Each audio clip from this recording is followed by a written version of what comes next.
How to fix Snapchat login error.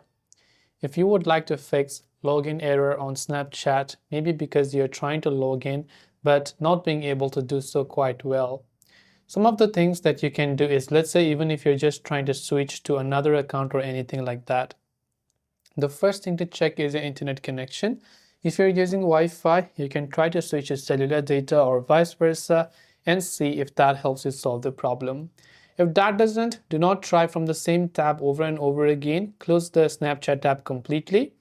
Then once done, if you're on Android, long press the Snapchat app icon. Then tap on this I button. Then tap on the app info page to come to your app info. And if you're on iPhone, just offload the app. Now from here, go to storage usage and clear the cache files and also try clearing the data.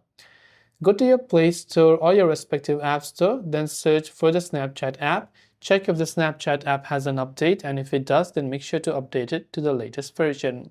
If it's still not working, then chances are that you could be typing in an incorrect credential, so make sure that your email and password is correct. If not, then you can also try to reset your password.